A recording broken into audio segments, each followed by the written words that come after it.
Hello everyone, welcome back to the channel. आज हम शुरू कर रहे हैं सैमुअल टेलर कॉलरिज की मैजिकल और मिस्टीरियस पोम जिसका नाम है क्रिस्टबेल। इस पोम में है forest, midnight, rituals, secret spells और सुपरनेचुरल वाइब। ये पोम लिखा गया था 1797 में, फर्स्ट पार्ट इसका लिखा गया था और 1800 में इसका सेकंड पार्ट लिखा गया था। और इसकी जो पब्लिकेशन डेट है वो है 1816 with कुबला Khan and the pains of sleep. ये दोनों पोम्स के साथ ये कलेक्शन ऑफ पोम्स 1816 की जो कलेक्शन थी उसमें ये पब्लिश हुई थी। ये इनकम्प्लीट पोएम है। कॉलरिज ने प्लान किया था कि 5 पार्ट्स में इसको लिखेंगे, लेकिन वो 2 पार्ट्स ही कंप्लीट कर पाए। The poem is written in irregular stanza. कोई भी इसमें फिक्स स्टैंजा फॉर्म नहीं है और रेगुलर स्टैंजा में इसको डिवाइड नहीं किया गया है। सेटिंग की बात करें तो मेडिएवल गोथिक एटमॉस्फेयर में इसकी सेटिंग है। मेन कैरेक्टर्स है क्रिस्टबेल जो इनोसेंट हीरोइन है, इसकी गेराल्डीन जो कि एक मिस्टीरियस सुपरनेचुरल वुमेन है, और सर लियोलिन जो कि क्रिस्टबेल के फादर हैं। तो चलिए इसको हम लोग पढ़ते हैं अच्छे से। चलिए स्टार्ट करते हैं। तो स्टार्ट होता है, TISS the middle of night by the castle clock. Midnight है और क्लॉक ने 12 बजने की घंटी बजाई है। ऑल की आवाज़ आ रही है। एक क्लासिक गोथिक टोन सेट हो रहा है। कैसल के पास एक पेड़ के नीचे यंग गर्ल प्रेयर कर रही है।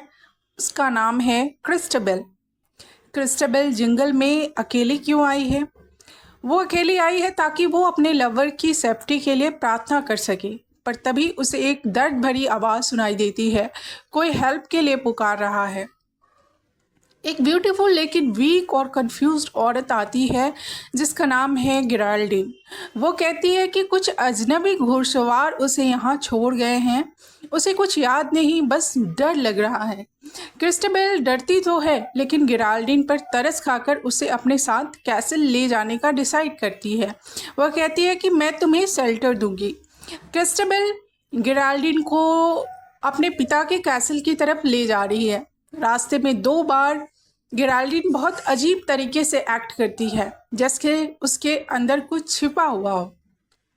जब क्रिस्टबेल गेट खोलती है, गेराल्डीन अचानक एक इनविजिबल पावर को अनुभव करती है। वो कमज़ोर हो जाती है और कहती है, she sage of women of this our is mine. तो गेराल्डीन कुछ सीक्रेट मैजिकल फोर्स की बात कर रही है। क्रिस्टबेल उसे अपने रूम में लाती है, उसे आराम देती है, खाना पीना, बेड सब अरेंज करती है। गेराल्डीन बहुत कुछ याद नहीं कर पा रही है या शायद छिपा रही है। गेराल्डीन जैसे ही अपने कपड़े उतारती है, कॉलरिज यहाँ पे कुछ सस्पिशियस शब्दों का यूज करते हैं। A sight to dream of, not to tell. हाँ, यहाँ पे कॉलरिज इंटेंशनली डिस्क्राइब नहीं करते हैं कि गेराल्डीन के शरीर पे ऐसा क्या है, सिर्फ इतना बताते हैं कि क्रिस्टबेल डर जाती है। गेराल्डीन क्रिस्टबेल के माथों को छूती है, कुछ विस्पर्स करती है, कुछ ऐसा जो हमें सुनाई नहीं देता। तो क्रिस्टबेल के ऊपर कोई कंट्रोल डाल रही है, एक स्पिरिचुअल पोजीशन जैसा या मंत्र की तरह। अब क्रिस्टबेल जो पहले सस्पिशियस थी, अचानक शांत और कंफ्यूज हो जाती है। वो अब गेराल्डीन को क्वेश्चन नहीं करती, जैसे उस पर किसी का कंट्रोल हो। तो यहाँ कॉलरिज दिखा रहे हैं कि गेराल्डीन शायद कोई विच या सुपरनेचुरल एंटिटी है जो अपनी शक्ति से क्रिस्टबेल को मेंटली बाइंड कर देती है। क्रिस्टबेल गेराल्डीन को बेड देती है और खुद उसके पास ही सो जाती है। लेकिन क्रिस्टबेल को इनर डिस्टर्बेंस हो रही है। वो जानती है कि कुछ गलत है, लेकिन समझ नहीं पा रही है क्या। गेराल्डीन अब भी काम है और उससे एक अजीब सी ठंडक निकल रही है। क्रिस्टबेल की बॉडी तो आराम कर रही है, लेकिन उसकी सॉल बेचैन है, जैसे कोई डिवाइन वार्निंग अंदर से आ रही है। क्रिस्टबेल को एक अजीब सा सपना या विजन आता है। शायद उसकी डेड मदर के स्पिरिट उसे कुछ सिग्नल देने की कोशिश कर रही है, बट सी कांट स्पीक, जैसे कोई फोर्स उसकी टंग को रोक रही हो। गेराल्डीन भी स्ट्रेंजली मुस्कुरा रही है, जैसे कि उसे सब पता है। तो गेराल्डीन यहाँ रिप्रेजेंट्स कर रही है एविल और टेम्पटेशन, और क्रिस्टबल रिप्रेजेंट्स कर रही है इनोसेंस, जो कि डेंजर में है। अब सुबह हो चुकी है, बर्ड्स की चर्पिंग शुरू हो गई है। गेराल्डीन उठती है और बहुत ही इनोसेंट बनकर बिहेव करती है। क्रिस्टबल जब भी उसके स्पेल में है, क्रिस्टबल अभी भी उसके स्पेल में है, अभी भी उस पर उसका जादू है। वो कुछ भी याद नहीं कर पा रही है जो रात में हुआ था। अब पोम में क्रिस्टबल के फादर सर ल्योलिन की एंट्री होती है। गेराल्डीन बहुत चालाकी से एक सैड स्टोरी बनाती है कि वो सर रोलांड डी वॉक्स की बेटी है, जो कि सर लियोनिन की पुरानी दोस्त है। मतलब गेराल्डीन जो है वो क्रिस्टबल के फादर सर लियोनिन की दोस्त की बेटी है। वो एक कहानी बना देती है जल्दी से गेराल्डीन। सर लियोनिन गेराल्डीन को देखते हैं और तुरंत उसका साइड ले लेता है ना। अब क्रिस्टबल कुछ कहने की कोशिश करती है। क्रिस्टबल को तो कुछ अजीब फील हो रहा है। जब वो कुछ कहने की कोशिश करती है तो गेराल्डीन एक्टिंग करती है जैसे वो बहुत दुखी है। सर लियोनिन अपनी बेटी को डांट देता है। क्रिस्टबल शॉक्ड है, उसकी इनोसेंस को ही सवालों में डाल दिया गया। तो यहाँ पे दिखाते हैं गेराल्डीन ने साइकोलॉजिकल मैनिपुलेशन से पूरे कासल को कंट्रोल में ले लिया था। गेराल्डीन अब और कॉन्फिडेंट और कमांडिंग हो गई है। वो अपनी आईज और गेस्चर से क्रिस्टबल को डराती है बिना कुछ बोले। क्रिस्टबल अब डर की मारी चुप है, उसका चेहरा पेल और एक्सप्रेशन लेस हो गया है।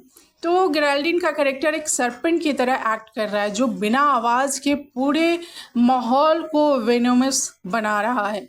अब कासल के पोइट जो है बार्ड, उसकी एंट्री होती है। पोइट को बार्ड भी कहते हैं। तो कासल में पोइट की एंट्री होती है जिसका नाम है ब्रासी। उसे एक ड्रीम आता है कि जिसमें एक डोग को एक स्नैक ने पकड़ने की कोशिश करी है। वो सर लियोनिन को बताता है कि ये शायद क्रिस्टबल और गेराल्डीन के बीच के कॉन्फ्लिक्ट का सिंबॉलिक ड्रीम है। सर लियोनिन गेराल्डीन के पिता को मैसेज भेजने का डिसाइड करते हैं ताकि वो इस ब्रोकन फ्रेंडशिप को फिर से जोड़ सके। पर क्रिस्टबल अब टोटली ट्रैप्ड है। उसके पास ना कोई वॉइस है ना कोई भरोसा, क्योंकि वो अब अपने पिता का भी भरोसा खो चुकी है। और ज़्यादातर जो है उसके पिता अब किस पे भरोसा कर रहे हैं? गेराल्डीन पे, और उसको अपनी दोस्त की बेटी मान रहे हैं ना। तो यहाँ पे जो पोइट है बार्सी, वो बताता है कि उसे एक ड्रीम आया जिसमें उसने एक डॉग को एक सर्पेंट पकड़ने की कोशिश करता है मेरे ड्रीम में, है ना। ये ड्रीम बहुत सिंबॉलिक है। डोम यहाँ क्रिस्टबल है जो कि इनोसेंस है, और सरपेंट यहाँ पे गेराल्डीन है जो कि एविल और decisive power. Surprisingly sir Leoline dream को बहुत सीरियसली नहीं लेता। इंस्टेड वो गेराल्डीन को डिफेंड करता है, क्योंकि वो सोचता है कि गेराल्डीन उसके पुराने दोस्त की बेटी है। यहाँ कॉलरेज दिखा रहे हैं कि ऑथोरिटी और पावर कभी कभी इनोसेंस को सप्रेस कर देती है। सर लियोनिन अपनी बेटी की बात सुनने के बजाय गेराल्डीन की बातों में आ रहा है। यहाँ पे क्रिस्टबल पूरी तरह से परेशान और बेबस है। वो अपने पिता को बताना चाहती है कि गेराल्डीन सेफ नहीं है, लेकिन वो बोल नहीं पा रही है, जैसे उसके जुबान पे किसी ने ताला लगा दिया हो। She died in her silence, none saw the sign. तो यूज ऑफ यहाँ पे आयरनी है। क्रिस्टबल ही डेंजर में है, लेकिन विलेन जो है गेराल्डीन, उसको सिंपैथी मिल रही है।